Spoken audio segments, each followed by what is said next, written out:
Hello. Hello. नमस्कार, good evening. आवाज मेरी आ रही है प्रॉपरली आप लोगों तक? सभी को गुड इवनिंग। सुषमा जी, नरेंद्र जी, वीर सिंह जी, कीर्ति जी, दीपिका, नमस्कार। नमस्कारम। कैसे हैं आप लोग?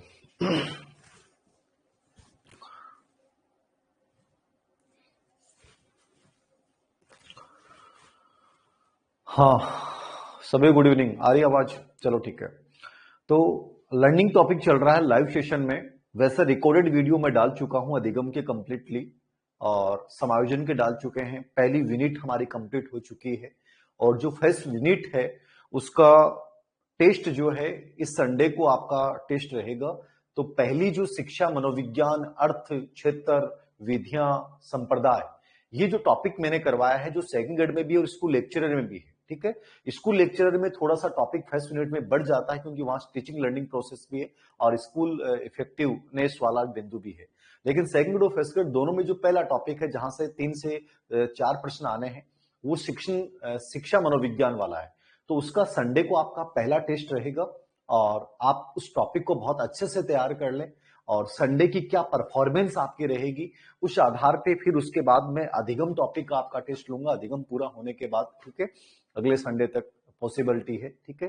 तो एक यूनिट वाइज अपन टेस्ट लेंगे, यूनिट वाइज अपन टॉपिक को पढ़ेंगे, तो थोड़ा सा ज्यादा आपको ऐसा लगेगा कि बेस्ट रहेगा। ठीक है। तो ये टेस्ट आपका फ्री ऑफ कॉस्ट है, आपका 1 रुपया नहीं लिया जाएगा, ये आपके कोर्स के साथ ही शामिल है, याद रखना। ठीक है ना, ये जो टेस्ट लिए जाएंगे।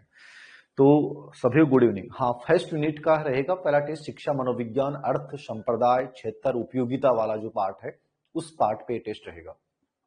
तो एक कोशिश ये कीजिए कि आप 2 या 3 दिन में बहुत अच्छे से उस टॉपिक को तैयार कर लें, बढ़िया तरीके से उसको कर लें। ठीक है।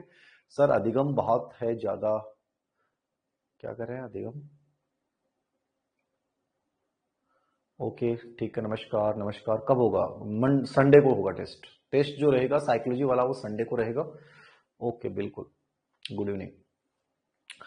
आज अपन लोग अधिगम वाले आगे पार्ट को पढ़ेंगे। अधिगम में अब तक मैंने आप लोगों को अधिगम का अर्थ, अधिगम की प्रकृति, अधिगम का एक प्रकार से अपन कह दें कि प्रोसेस ऑफ लर्निंग की अपन चर्चा कर ली। अधिगम को प्रभावित करने वाले कारक हमने पढ़ लिए, और उसके बाद मैंने अधिगम के सिद्धांत शुरू कर दिए थे, जिनमें व्यवहारवादी सिद्धांत हम पढ़ रहे थे। और व्यवहारवादी में 4 सिद्धांत हमने कंप्लीट पढ़ लिए थे। कौन कौन से?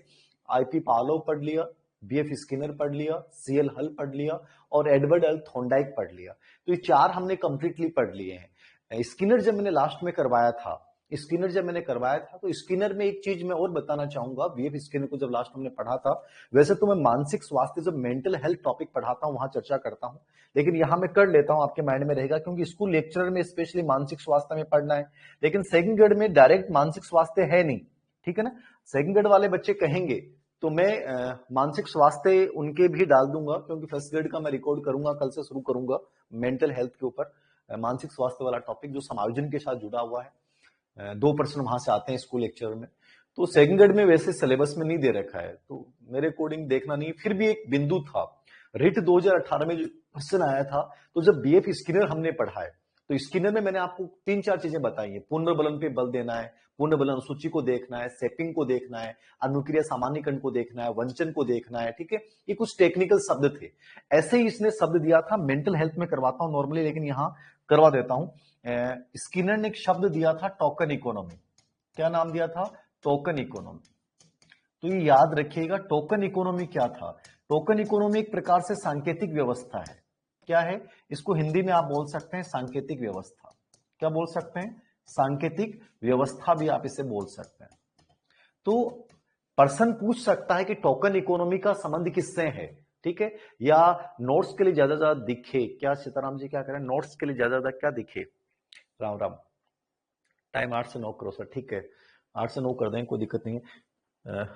टोकन इकोनॉमी कल 8 से 9 ले लेंगे, 8:15 से 9:15। टोकन इकोनॉमी क्या है? सांकेतिक व्यवस्था। मतलब बच्चे को अच्छे व्यवहार के बदले में हम कुछ टोकन देते हैं। कि मान लीजिए हमारे पुराने जमाने से एक चीज चली आ रही है, ये तो अभी फिलहाल आ गया। टोकन इकोनॉमी क्या है? टोकन इकोनॉमी शब्द का प्रयोग किसने किया? स्किनर ने किया है।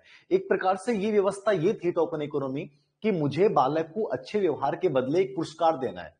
ठीक है, जैसे अपने पुराने टाइम में अपन घर में देखते हैं कि अपन कहते हैं बेटा तू यदि इस तरीके से काम करेगा तो तेरे को एक टॉफी मिलेगी, बेटा तू यदि ऐसा करेगा बोर्ड में अच्छे नंबर आएंगे तो तेरे को हम ये ला देंगे। अब बच्चा क्या करता है, उस अच्छे व्यवहार के लिए, उस पुरस्कार के लिए अच्छा व्यवहार करना सीखता है। ठीक है, अब टोकन इकोनॉमी क्या है, चीज तो वही है कि मैंने एक स्कीम निकाल दी, मैंने क्या निकाल दी, कि स्कीम निकाल दी कि बेटा तू जब भी एक अच्छा व्यवहार करेगा और तू कभी भी झूठ नहीं बोलेगा पूरे दिन में, तो मैं तुम्हें एक टोकन दूंगा। मैंने क्या सिस्टम निकाल दिया कि बच्चे को अच्छे व्यवहार के बदले में क्या देना शुरू कर दिया, टोकन देना शुरू कर दिया। ठीक है, अब जब भी बच्चा अच्छा व्यवहार करेगा, बच्चा कह देगा पापा मैंने होमवर्क अपना टाइम पे कर लिया है, तो मैंने कहा ले बेटा ये टोकन।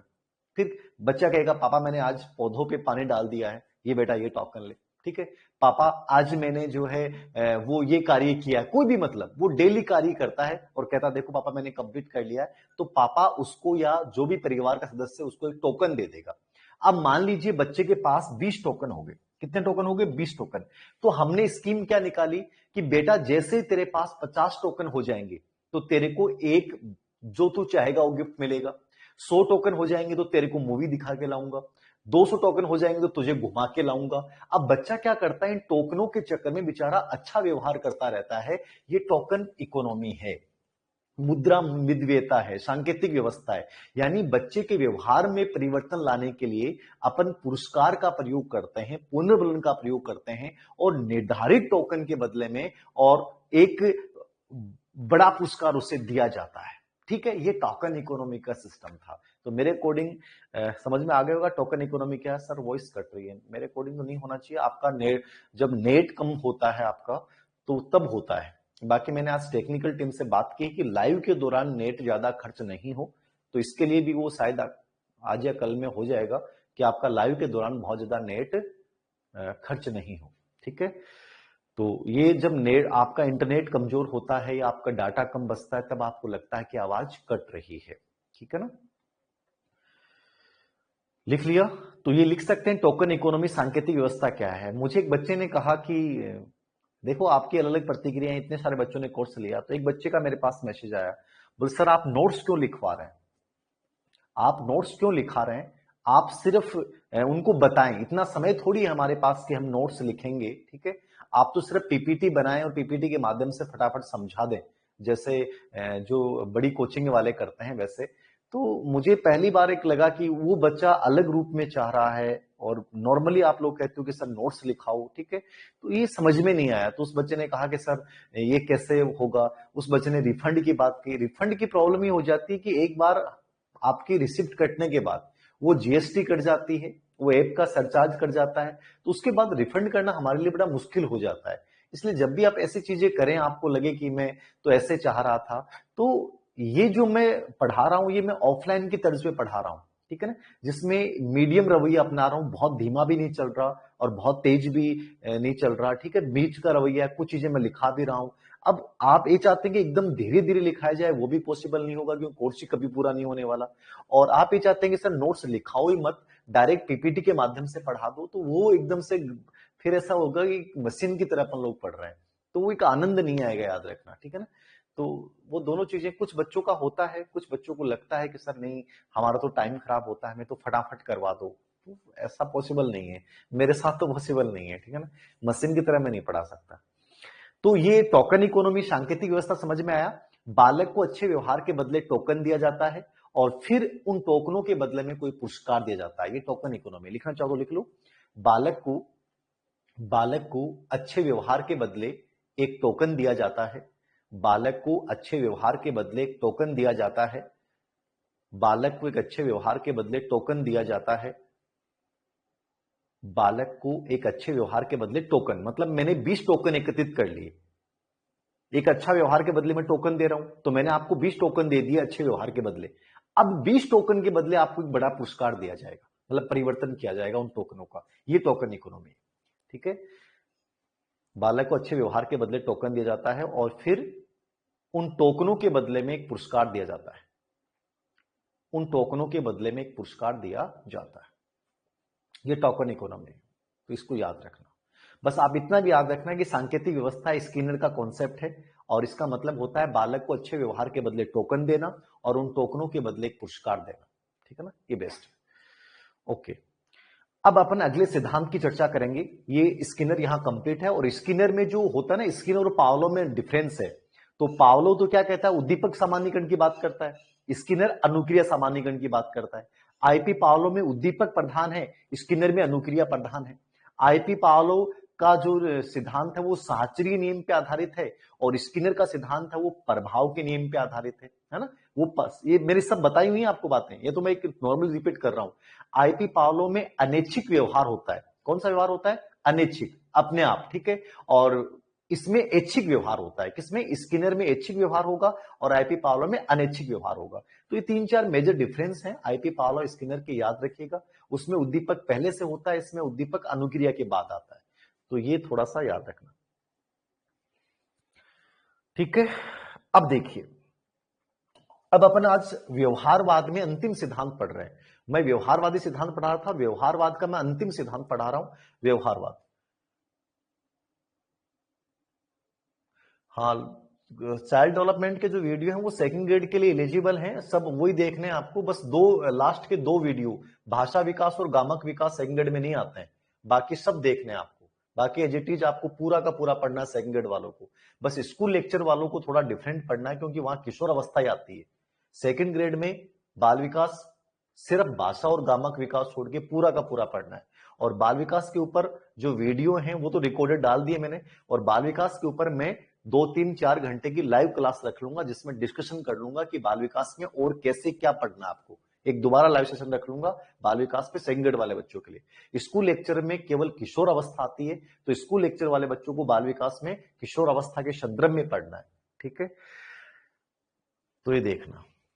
अब देखना, अपन व्यवहारवाद में अंतिम सिद्धांत पढ़ रहे हैं। व्यवहारवाद में 4 सिद्धांत मैंने पढ़ा दिए हैं। ठीक है, सुषमा जी आप बार बार करो मेरे सवाल का जवाब, आप बताओ ना सवाल क्या है। आप एक ही बार बार चीज करो, मेरे सवाल आपका सवाल क्या है तो बताओ ना। सवाल का जवाब, जवाब, जवाब, जवाब। जवाब तो तब आएगा ना जब आप बताओगे। जवाब, जवाब, जवाब, कॉपी पेस्ट करते रहते हो।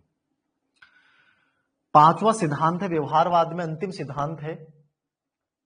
5वां सिद्धांत है व्यवहारवाद में, अंतिम सिद्धांत है, याद रखना। हिंदी टेस्ट सीरीज की फीस थोड़ी कम कर दीजिए। बबीता जी, हिंदी टेस्ट सीरीज बहुत मेहनत के साथ वो टीचर करते हैं, 4 घंटे 5 घंटे जब किताबों को लेकर बैठते हैं तब वो तैयार होती है। तो वो हर सब के लिए नहीं है, वो वही बच्चे जिसके लिए बहुत अलग डिफरेंट होना चाहता उसके लिए, तो फीस तो वही रहेगी, उन सर की फीस है, इसमें मैं कुछ नहीं कर सकता। रिकॉर्डेड वीडियो देख लो चाहे लाइव देख लो, रिकॉर्डेड वीडियो भी बहुत शानदार है, और अभी जो लाइव चल रहे हैं वो भी उससे थोड़ा और ज्यादा हो सकता है, आपको बढ़िया लगे तो आपके ऊपर डिपेंड करता है। इसलिए मैंने दोनों सेशन रखे हैं, रिकॉर्डेड भी और लाइव भी। मैं सिद्धांत करवा रहा हूं पांचवा सिद्धांत व्यवहारवादी में अंतिम सिद्धांत है समीपता अनुबंधन सिद्धांत। समीपता अनुबंधन सिद्धांत।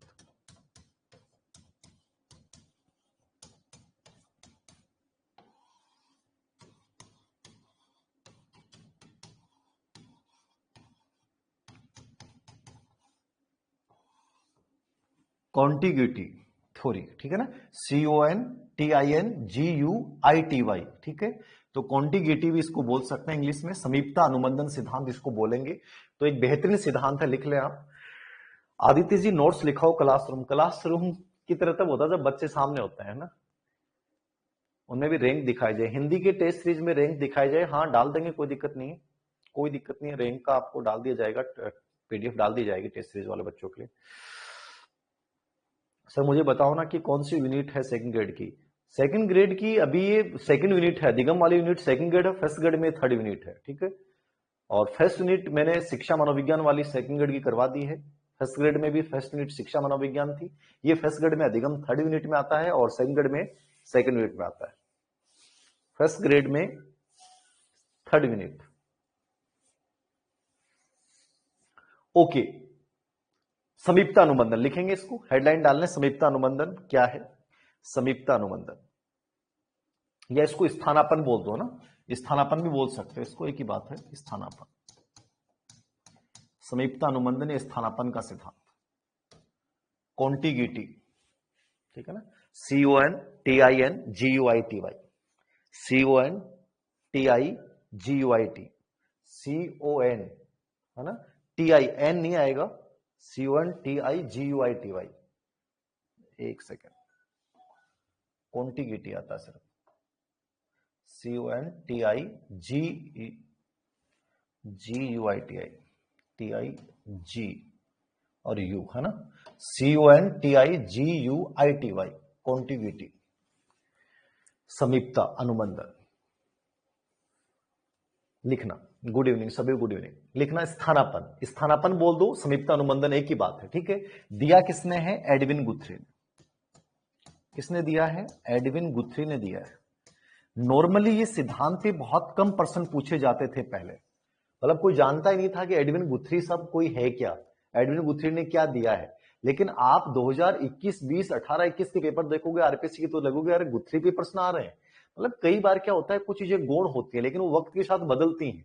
और साइकोलॉजी में हमें ये ट्रेंड को पहचानना है कि सर फिलहाल कहां से प्रश्न आ रहे हैं, किन चीजों को हमें देखना है, किन चीजों को छोड़ना है। ये चीजें आपके समझ में आनी चाहिए, ये चीज इंपॉर्टेंट है, ये चीज इंपॉर्टेंट नहीं है। और एग्जाम में बहुत टाइम है, याद रखना। आप टेंशन मत ले, तनाव मत ले, मैं आराम से रिलैक्स मूड से एक चीज करवा दूंगा। आप सिलेबस को लेकर इतना उतावले पर मत हो सर जल्दी करवा दो, अरे आराम से पढ़ना है, बढ़िया तरीके से पढ़ना है। जल्दी के चक्कर में फटाफट में डाल दूंगा, कोई मतलब नहीं है। अभी अप्रैल मई से पहले कोई एग्जाम नहीं होनी है, जून से पहले कोई एग्जाम होने के चांसेस नहीं लग रहे हैं। तो आप आराम से रिलैक्स मूड में पढ़ते रहें। साइकोलॉजी को डेली आधी घंटा दें आप, मैं जैसे पढ़ा रहा हूं वैसे पढ़ते रहें। आपको टेंशन फ्री रहना है, आपको तनाव नहीं लेना है, वो तनाव मेरे को दे दो आप साइकोलॉजी का। आप बाकी सब्जेक्ट्स को कैसे तैयार कर रहे हैं उन पे ध्यान दो, साइकोलॉजी की मेरे पर रखो टेंशन आप। मैं जितना करवाऊंगा बेहतरीन करवाऊंगा, अच्छा करवाऊंगा, आपको तनाव लेने की आवश्यकता नहीं है। स्कूल मैनेजमेंट करवाऊंगा फर्स्ट ग्रेड वाले बच्चों को, बेहतरीन तरीके से करवाऊंगा, टेंशन लेने की आवश्यकता नहीं है। उनकी जिम्मेदारी मेरी है, जिस चीज को मैं करवाऊंगा। हम हिस्ट्री की फर्स्ट पेपर की टेस्ट सीरीज चला रहे हैं, हिस्ट्री का कोर्स भी कोशिश करेंगे, वो तो हम बेहतरीन करवाएंगे। मतलब जो मैं करवाऊंगा ये मान के चलना, उसमें आपको अंगुली रखने की जगह नहीं दूंगा। वो मेरी जिम्मेदारी होगी कि कहीं कोई भी कमी नहीं रखूं मैं। तो आप तनाव नहीं लें, कोर्स को जल्दी को लेकर कोई प्रश्न नहीं करें, आप परेशान होने की जरूरत नहीं है। मेरे को ज्यादा टेंशन है आप लोगों को लेकर कि मैं आपको कितना बेहतरीन दूं, कितना अच्छा दूं। तो थोड़ा समय रखें, धैर्य रखें, आराम से हर चीज बढ़िया होगी आपकी, ठीक है। मैनेजमेंट इसमें शामिल नहीं है, साइकोलॉजी का कोर्स है, मैनेजमेंट का अलग से जारी होगा। आप तनाव नहीं लें, आप सेकंड ग्रेड फर्स्ट ग्रेड में साइकोलॉजी, स्कूल मैनेजमेंट, इनकी वजह से, टीचिंग मेथड, इनकी वजह से आप परेशान नहीं होंगे, ये विश्वास रखना। और भी जो चीजें मेरे से पॉसिबल होंगी मैं करवाऊंगा। देखना, तो सिद्धांत का नाम क्या हो गया? समीपता अनुबंधन, कॉन्टिग्यूटी, स्थानापन्न का सिद्धांत भी इसको बोल सकते हैं। प्रतिपादक कौन है? एडविन गुथ्री, ठीक है। कौन है? एडविन गुथ्री। अब देखना, बहुत सिंपल सिद्धांत है, छोटा सिद्धांत है, 4-5 बातें इस पूरे सिद्धांत में समझना। इससे पहले जो सिद्धांत मैंने पढ़ा है वो क्या कहते हैं कि उद्दीपक अनुक्रिया में पुनर्बलन बड़ा भूमिका है। बात तो ये भी करता है कि उद्दीपक अनुक्रिया में संबंध होना जरूरी है, कंडीशनिंग की बात ये भी करता है, लेकिन ये उनसे डिफरेंट कैसे है और इसकी विशेषताएं क्या वो समझनी है। तो ये तो बेसिक चीजें जो आपने लिख ली, प्रतिपादक एडविन गुथ्री हो गई, समीपता अनुबंधन, स्थानापन्न अधिगम का सिद्धांत, कॉन्टिग्यूटी थ्योरी हो गई, एकल प्रयास सिद्धांत भी इसको बोलते हैं, सिंगल ट्रायल थ्योरी, ठीक है ना, एकल प्रयास सिद्धांत। क्योंकि बाकी जो है वो कहते हैं कई प्रयासों से सीखता है, और इसने कहा सिंगल ट्रायल थ्योरी है, व्यक्ति एक ही प्रयास से सीखता है। तो इसमें 3-4 बातें हैं, टोटल पूरे सिद्धांत में 3 बातें हैं। एक तो ये सिद्धांत ये कहता है कि प्राणी जो भी सीखता है वो एकल प्रयास से सीखता है, सिंगल ट्रायल से सीखता है, अनेक प्रयासों की आवश्यकता नहीं पड़ती। जबकि हम थॉर्नडाइक पढ़ रहे हैं, पावलोव पढ़ रहे हैं, सीएल हल पढ़ रहे हैं, स्किनर पढ़ रहे हैं, वहां अनेक प्रयासों की आवश्यकता पड़ रही है। ये सिंगल प्रयास की बात कर रहा है, तो ये बड़ी पहली बात। दूसरा, ये उद्दीपक अनुक्रिया में, उद्दीपक अनुक्रिया एसआर में पुनर्बलन नहीं, मतलब पुनर्बलन को इंपॉर्टेंट नहीं मानता, पुनर्बलन नहीं, अपितु समीपता को महत्वपूर्ण मानता है। किसको महत्वपूर्ण मानता है? समीपता। यानी एस और आर उद्दीपक अनुक्रिया में, पहले वाले सिद्धांत क्या कहते हैं? उद्दीपक अनुक्रिया में पुनर्बलन की भूमिका है। कौन कहते हैं? पावलोव भी, स्किनर भी, थॉर्नडाइक भी, सीएल हल भी। लेकिन ये क्या कहता है? उद्दीपक अनुक्रिया में पुनर्बलन की भूमिका नहीं है, उद्दीपक अनुक्रिया में समीपता का होना जरूरी है। यानी ये समीपता पे बल देता है, इसलिए सिद्धांत का नाम क्या? समीपता अनुबंधन है। और वो पुनर्बलन पे बल देते थे। तो 2 चीजें याद होगी। ये सिद्धांत कहता है कि सीखना एकल प्रयास का परिणाम होता है, सिंगल ट्रायल। ये सिद्धांत कहता है उद्दीपक अनुक्रिया में पुनर्बलन नहीं, समीपता की भूमिका इंपॉर्टेंट है। तो ये समीपता को, कॉन्टिग्यूटी को महत्वपूर्ण मानता है। तो कॉन्टिग्यूटी यही है, ठीक है। पुनर्बलन, अभिप्रेरणा, दंड, इनको मानता ही नहीं है, मोटिवेशन को मानता ही नहीं है, अभिप्रेरणा को मानता ही नहीं है, पूर्ण बल उनको मानता ही नहीं है। कौन? गुथरी। ये दो चीजें याद रखना। और तीसरी चीज ये कहता है कि सीखना अनुक्रिया को नए उत्तेजक की तरफ प्रतिस्थापित करना होता है। समझ में आ रहा है? पहले ये दो बातें लिखो आप, फिर समझाता हूं, इसका प्रयोग बताऊंगा। लिखो आप, इस सिद्धांत के अनुसार सीखना एकल प्रयास का परिणाम है। हाँ पूनम जी, उदाहरण देके समझाएंगे, आप तो लिखो तो सही। सीखना एकल प्रयास का परिणाम होता है। सीखना एकल प्रयास का परिणाम होता है, पहली चीज तो ये लिखनी है। एडविन गुथरी के अनुसार सीखना क्या होता है? एक ही सिंगल प्रयास, मतलब आपको अलग अलग प्रयासों की आवश्यकता नहीं पड़ती, आप एक ही प्रयास में सीख जाते हो। तो लिख लो, सीखना सिंगल प्रयास का परिणाम होता है। सीखना एकल प्रयास का परिणाम होता है। सीखना एकल प्रयास का परिणाम होता है। सीखना एकल प्रयास का परिणाम होता है, पहली चीज तो याद रखनी। लिख ली, सीखना किसका परिणाम होता है? एकल प्रयास। दूसरा, इस सिद्धांत के अनुसार, इस सिद्धांत के अनुसार उद्दीपक अनुक्रिया में, इस सिद्धांत के अनुसार उद्दीपक अनुक्रिया में एसआर, उद्दीपक अनुक्रिया में स्टिमुलस रिस्पॉन्स, तो स्टिमुलस और रिस्पॉन्स में संबंध, उद्दीपक अनुक्रिया में संबंध पुनर्बलन के आधार पर नहीं होता। उद्दीपक अनुक्रिया में संबंध पुनर्बलन के आधार पर नहीं होता, अपितु समीपता के आधार पर होता है। उद्दीपक अनुक्रिया में संबंध पुनर्बलन के आधार पर नहीं होता, अपितु समीपता के आधार पर होता है। तो इस समीपता को महत्वपूर्ण मानता है, समीपता को महत्वपूर्ण मानता है। फर्स्ट यूनिट टेस्ट लो। अरे अंजना जी, मैंने सबसे पहले यही बताया, फर्स्ट यूनिट का टेस्ट संडे को है। फर्स्ट यूनिट का टेस्ट संडे को है। फर्स्ट यूनिट का टेस्ट संडे को, फर्स्ट यूनिट का टेस्ट संडे को है। फर्स्ट यूनिट का टेस्ट क्या है? संडे को।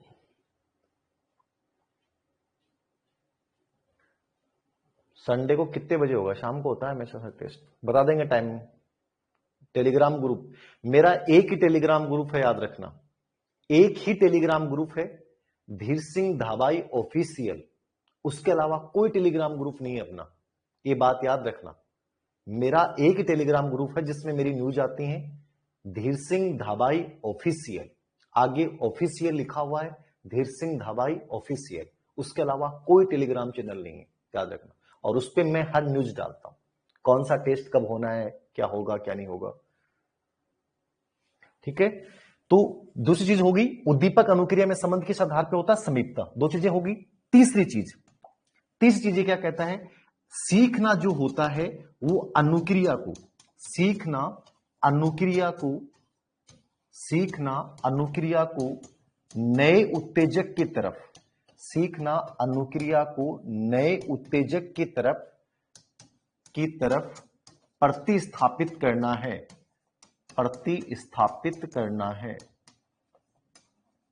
प्रतिस्थापित करना है। सीखना अनुक्रिया को नए उत्तेजक की तरफ प्रतिस्थापित करना।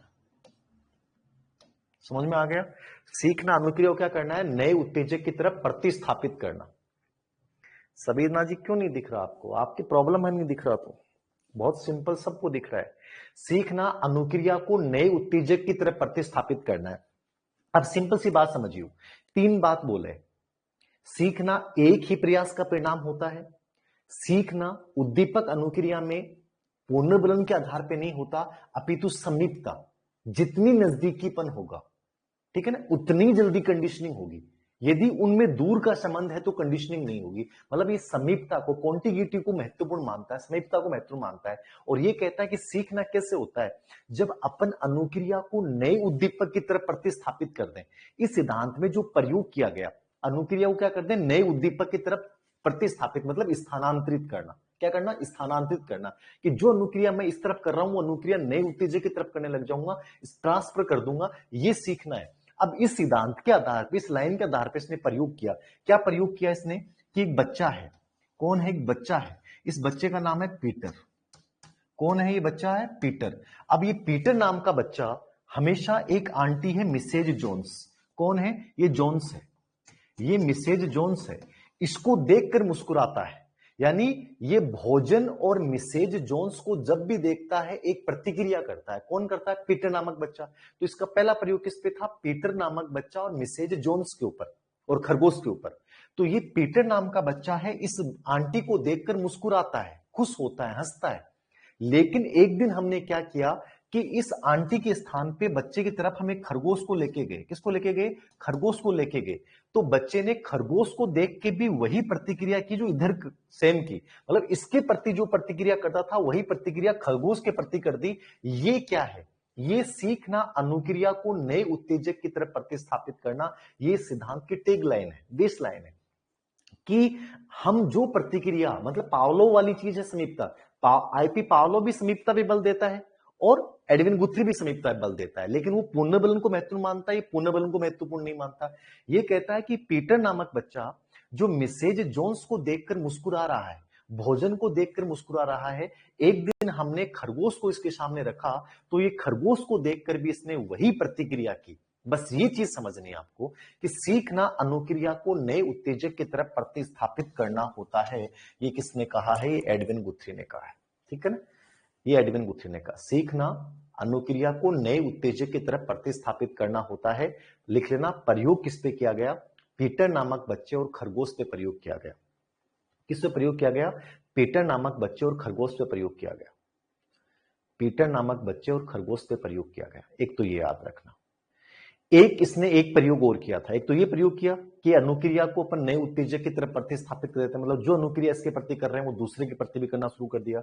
तो पीटर नामक बच्चा और खरगोश पे प्रयोग किया गया। एक तो ये याद रखना। एक इसने प्रयोग और किया था बिल्ली पर। इसने किस पे प्रयोग किया? बिल्ली पर प्रयोग किया। बिल्ली पर इसने प्रयोग किया था 1947 में। कब किया? 1947 में। और ये जो प्रयोग किया था उसमें एक साइकोलॉजिस्ट और भी थे, हॉर्टन। ठीक है ना? तो हार्टन नामक एक व्यक्ति के साथ इसने मिलकर प्रयोग किया। तो ये प्रयोग इसने हार्टन के साथ किया है, अकेले नहीं किया है। ठीक है ना? तो बिल्ली वाला प्रयोग जो हार्टन के साथ किया और बिल्ली पे प्रयोग करके इसने एक नियम दिया, नवीनता का नियम। कौन सा नियम दिया? नवीनता का नियम दिया इसने। नवीनता का नियम किसने दिया? एडविन गुथ्री ने। अब नवीनता का नियम क्या समझो। इसने कहा कि बिल्ली पे क्या प्रयोग किया इसने, कि बिल्ली पर एक प्रयोग किया इसने। ठीक है ना? एक ये पोल लगा हुआ है, ये क्या हुआ है? पोल लगा हुआ है। ठीक है? इधर क्या है? ये बिल्ली है, ये क्या है? बिल्ली है। ठीक है? अब इस पोल के जिस हिस्से को बिल्ली का शरीर का कोई भी अंग छुएगा, ये बिल्ली, एक रास्ता लगा हुआ है। ठीक है? इधर भोजन वगैरह कुछ रखा हुआ है। बिल्ली के शरीर का जो अंग इस पोल के टच होगा तो ये दरवाजा खुलेगा। अब बिल्ली आती है और बिल्ली का पहले मुंह लगा, कभी कान लगता, कभी पूंछ लगती है। तो जो हिस्सा इस पोल के टच होता है ये रास्ता खुल जाता है। ये कहता है कि जब किसी प्रयोग के दौरान बिल्ली का जो अंतिम रूप से जो हिस्सा लगेगा, मान लीजिए कि बिल्ली का पैर इसके ऊपर लगा और दरवाजा खुला, प्रयोग हमने बंद कर दिया। फिर जैसे ही अगले दिन हम फिर बिल्ली को बंद करेंगे तो जो अंतिम व्यवहार बिल्ली ने दोहराया था वही व्यवहार दोबारा बिल्ली दोहराएगी, यानी वो सबसे आते ही सबसे पहले पैर ही लगाएगी वो। ठीक है? इसको नवीनता का नियम नाम दिया है कि हमने बिल्ली पे प्रयोग किया और बिल्ली पर जब प्रयोग किया गया तो बिल्ली ने जो अंतिम व्यवहार किया जिससे उसकी समस्या का समाधान हुआ, उस व्यवहार को उसने फिर बार बार दोहराया, मतलब उसने उसको एक नवीन व्यवहार बना दिया। इसको नवीनता का नियम नाम दिया है। तो बिल्ली के साथ प्रयोग हार्टन ने किस पे किया था? इस पे किया था। और ये पोल है एक प्रकार से, एक कुछ लकड़ी का कुछ लगा हुआ है और इसके जैसे ही शरीर का कोई अंग टच होगा ये खुल जाएगा। तो बिल्ली ने अंतिम जो व्यवहार किया उस व्यवहार को वो बार बार करती है। ये प्रयोग था बिल्ली का हॉर्टन के साथ, ये याद रखना। बस इतना याद रखना, बिल्ली पे प्रयोग किया हॉर्टन के साथ। ठीक है? और इसके आधार पे इसने कौन सा नियम दिया था? नवीनता का नियम दिया। कौन सा नियम दिया? नवीनता का नियम। एक तो ये याद रखना। आवाज आ रही है पर बोर्ड व्हाइट हो गया। सबीना जी बोर्ड तो ग्रीन है, व्हाइट तो है ही नहीं। कुछ भी हो सकता है, वैसे आजकल जमाना बहुत खराब है सबीना जी, क्या बताएं आपको, कुछ भी हो सकता है।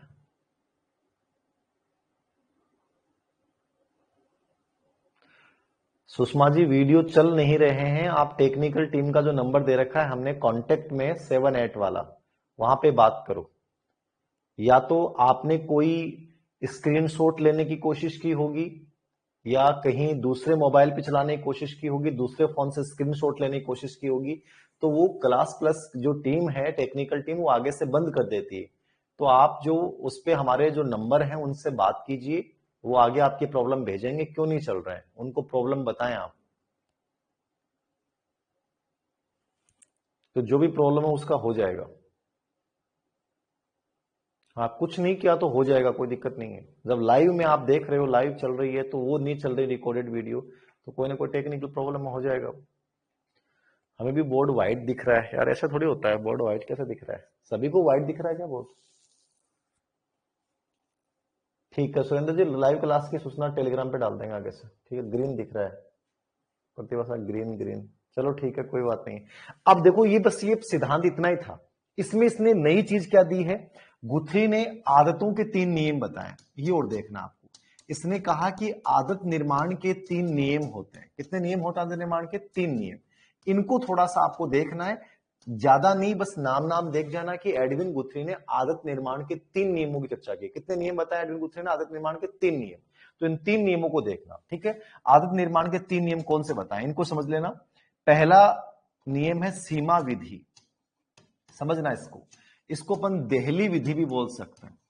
देहली का मतलब थ्रेश होल्ड, थ्रेश होल्ड, सीमा या देहली विधि। पर्सन नॉर्मली केवल इतना ही पूछेगा कि एडविन गुथरी ने आदत निर्माण के लिए कौन से नियम का उल्लेख किया है या कौन से नियम का उल्लेख नहीं किया है। देखो अभी तक 3-4 प्रश्न आए हैं सिद्धांत पे। पहला प्रश्न, समीपता अनुबंधन सिद्धांत के प्रतिपादक एडविन गुथरी, स्थानापन्न अधिगम सिद्धांत के प्रतिपादक एडविन गुथरी, ठीक है। प्रयोग किस पे किया गया? पीटर, खरगोश और बिल्ली पे प्रयोग किया गया। इस सिद्धांत में अनुक्रिया को नए उत्तेजक की तरह प्रतिस्थापित करते हैं, ठीक है। और एक इसकी एक लाइन है जो स्कूल लेक्चर में आई थी कि एक उत्तेजक प्रतिमान के समय यदि कोई प्रतिक्रिया क्रियाशील है और यदि वो दोबारा आपके सामने आता है तो आप वही प्रतिक्रिया दोहराते हो। मतलब वही चीज जो नवीनता के नियम वाली है कि मान लीजिए आपने किसी को देखकर कोई प्रतिक्रिया की, वो कर दी, लेकिन वो जब दोबारा आपके सामने आता है तो आप वही प्रतिक्रिया रिपीट करते हो। ये इस सिद्धांत की एक लाइन है, मैं लिखा दूंगा लास्ट में, लिख लीजिएगा, उस पर एक प्रश्न आया हुआ है, ठीक है ना। थकान, देहली, सीमा विधि, यानी देहली और सीमा विधि तो ये है, थकान विधि दूसरी है, और तीसरी है परस्पर विरोधी उद्दीपन विधि, कॉन्फ्लिक्ट स्टिमुलस, ठीक है ना, परस्पर विरोधी उद्दीपन। हाँ 3 विधियां हैं। तो पहली सीमा या देहली विधि है, दूसरी थकान विधि है, फटिक, और तीसरी है परस्पर विरोधी उद्दीपन, परस्पर विरोधी उद्दीपन। इन तीनों को समझ लो, कुछ नहीं है, एकदम नॉर्मल चीजें हैं। परस्पर विरोधी उद्दीपन, कॉन्फ्लिक्ट स्टिमुलस, ये थकान फटीक हो गया, ठीक है। सीमा देहली विधि, थ्रेशोल्ड, थकान और परस्पर विरोधी उद्दीपन विधि, केवल तीनों के नाम याद रखने। लेकिन मैं समझा देता हूं, मान लीजिए आपको लगे कि सर समझाओ कि होता क्या है, तो समझ में आएगा आपके। समझना, सीमा या देहली विधि क्या है, थकान विधि क्या है और परस्पर विरोधी उद्दीपन। मेरे अकॉर्डिंग, एग्जाम के अकॉर्डिंग आप इतना नाम भी देख जाओगे तो बहुत है कि गुथरी ने 3 नाम बताए हैं, 3 विधियां बताई। क्या है सीमा या देहली विधि, समझिएगा, समझिएगा। पर आप नहीं दिखाई दे रहे हो यार, ऐसा कैसे हो सकता है? सबीना जी आपको क्या हो गया? आपके फोन में मैं नहीं दिखाई दे रहा हूं, प्रॉब्लम है। सबीना जी मैं नहीं दिखाई दे रहा हूं, मतलब आपको मैं नहीं दिखाई दे रहा हूं। मैं तो दिखना चाहिए ना, मैं नहीं दिखूंगा तो मजा ही नहीं आएगा। अरे नहीं आएगा ना, बोल दो सबके सब। अच्छा मैं बताऊं, मैं आपको लोगों को स्मार्ट दिख रहा हूं, कैसा दिख रहा हूं इसमें? अच्छा दिख रहा हूं, सुंदर दिख रहा हूं, कैसा दिख रहा हूं?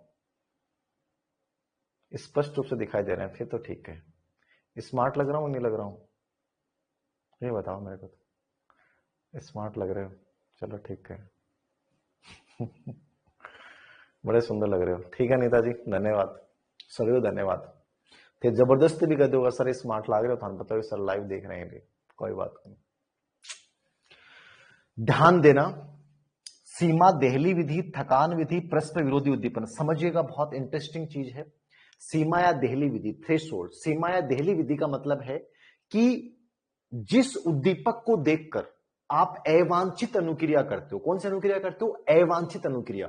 मतलब कोई उद्दीपक आपके सामने लाया गया और उसको देखकर आप अवांछित अनुक्रिया करते हो, मतलब एक गलत अनुक्रिया करते हो। तो हम क्या करते हैं, उस उद्दीपक की सीमा को एक निर्धारित सीमा तक कम कर देते हैं। ये उद्दीप सीमा या देहली विधि है। समझ में आ रहा है? जिस उद्दीपक को देखकर आप अवांछित अनुक्रिया करते हो, उस उद्दीपक की तीव्रता को हम एकदम से एक निर्धारित सीमा तक कम कर देंगे। एक सिंपल से एग्जांपल से समझना। एक घोड़ा होता है, कई बार आप मूवी में देखते हैं घोड़ा है और घोड़ा आता है और उस पर पहली बार कोई व्यक्ति बैठता है तो वो घोड़ा एकदम से कूदता है, भागता है और उस व्यक्ति को गिरा देता है। फिर देखना, उस घोड़े को जब प्रशिक्षण दिया जाता है तो कैसे दिया जाता है? मतलब घोड़े पर पहली बार जब कोई व्यक्ति बैठा तो घोड़े ने अवांछित अनुक्रिया की। अब घोड़े की उस उद्दीपक के प्रति अवांछित अनुक्रिया को हम कम कैसे करेंगे? तो उसके लिए अपन सीमा या देहली विधि का प्रयोग करेंगे। कैसे करेंगे?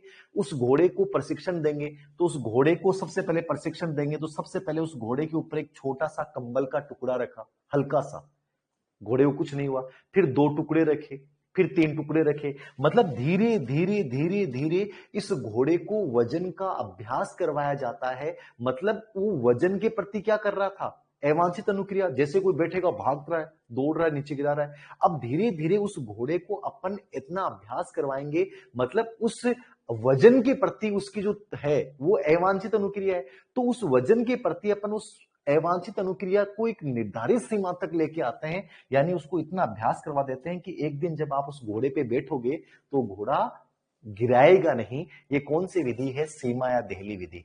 यानी अवांछित अनुक्रिया जिस उद्दीपक के प्रति होती है, उस उद्दीपक की तीव्रता को एक निर्धारित सीमा तक हम कम कर देते हैं या एक निर्धारित सीमा तक ले आते हैं। इसको कौन सी विधि बोलते हैं? सीमा या देहली विधि। समझ में आ गया? ठीक है ना? अवांछित अनुक्रिया जिस उद्दीपक को देखकर होती है, उस उद्दीपक की तीव्रता को एकदम से निर्धारित सीमा तक ले आते हैं। ये क्या है? ये सीमा या देहली विधि। समझ में आ गया थ्रेशोल्ड क्या है? आ गया समझ में? लिखो तो एक लाइन लिख लो, लिख लो, छोटी सी लाइन लिख लो, छोटी सी लाइन लिख लो। अवांछनीय अनुक्रिया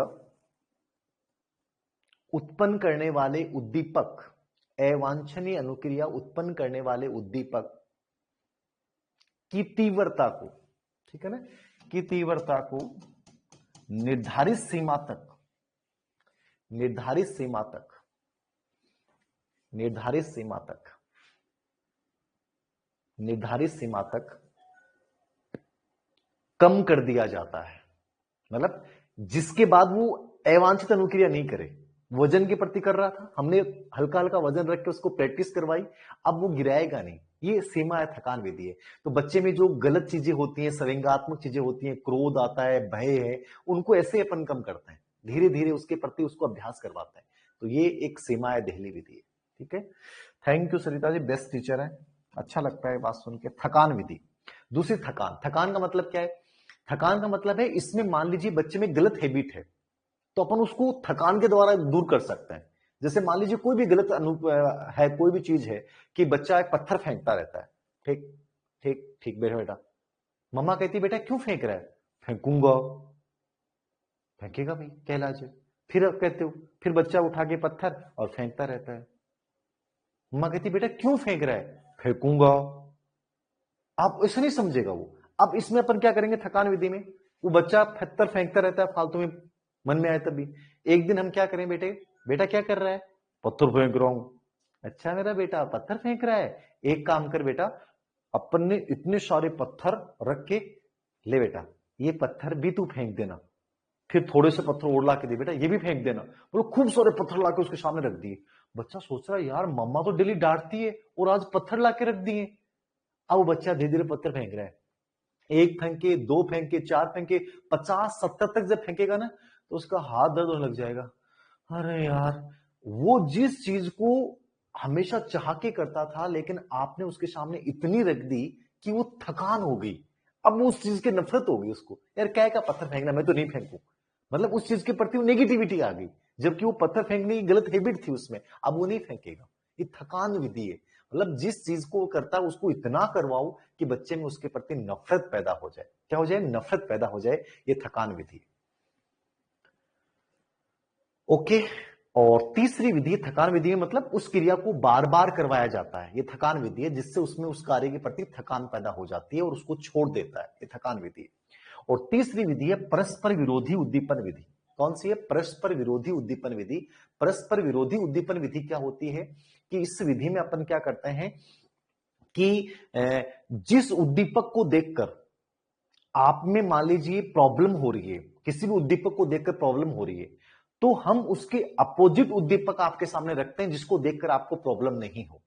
मान लीजिए इसका एक उदाहरण दिया गया है परस्पर विरोधी उद्दीपन विधि का। एक नॉर्मली कई बार अपन देखते हैं कि अपना घर बना हुआ रोड के ऊपर, सड़क किनारे बना हुआ है, या मान लीजिए रेलवे स्टेशन के पास बना हुआ है, तो जैसे ट्रेनें जाती हैं तो आवाजें आती हैं, आप किताब लेके बैठते हो और आवाजें आती हैं, डिस्टर्ब हो जाता है कि मेरे से तो पढ़ाई नहीं होती, आवाज आती है।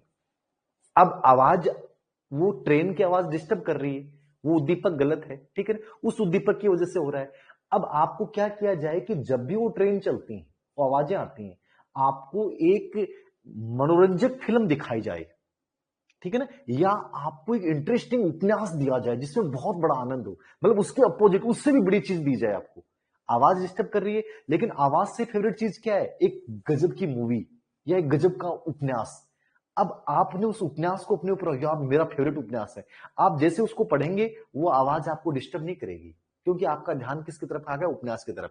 इस प्रकार यदि बच्चे को अपना अभ्यास करवाते हैं कि वो जब भी आवाज आती है उसको फेवरेट मूवी या उपन्यास दिया जाता है, धीरे धीरे बच्चे को वो हैबिट में बन जाती है कि जब भी वो आवाज आएगी बच्चे को, चाहे वो किताबें पढ़ो चाहे कुछ भी करो, वो आवाज उसको डिस्टर्ब नहीं करेगी, क्योंकि उसने उसके प्रति फिर धीरे धीरे क्या होगी? कंडीशनिंग होगी। तो ये परस्पर विरोधी उद्दीपन विधि में क्या करते हैं कि जिस चीज से आप डिस्टर्ब हो रहे हो उसके अपोजिट जिससे आप डिस्टर्ब नहीं होते, वो चीज आपके सामने रखी जाती है और धीरे धीरे आप कंडीशनिंग उसके साथ कर लेते हो और फिर वो आवाज आपको डिस्टर्ब नहीं करेगी। ट्रेन जा रही है, बस की आवाज जा रही है, आपको परेशानी नहीं होगी।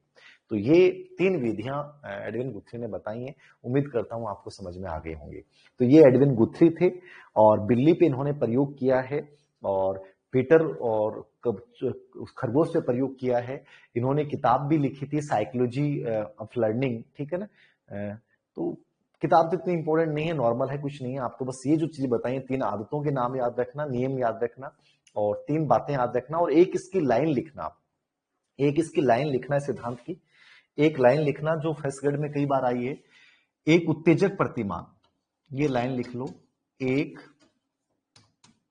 उत्तेजक प्रतिमान, एक उत्तेजक प्रतिमान लिख लो मेरे साथ साथ, एक उत्तेजक प्रतिमान जो एक प्रतिक्रिया के समय क्रियाशील है। एक उत्तेजक प्रतिमान जो एक प्रतिक्रिया के समय क्रियाशील है, के समय क्रियाशील है। एक उत्तेजक प्रतिमान जो एक प्रतिक्रिया के समय क्रियाशील है, यदि वह दोबारा आता है, यदि वह दोबारा आता है, एक उत्तेजक प्रतिमान जो एक प्रतिक्रिया के समय क्रियाशील है, दोबारा आता है, तो वह उस प्रतिक्रिया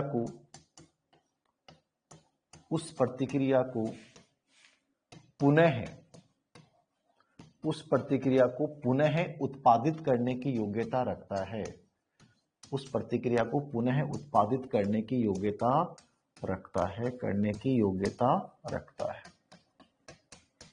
योग्यता रखता है। एक उत्तेजक प्रतिमान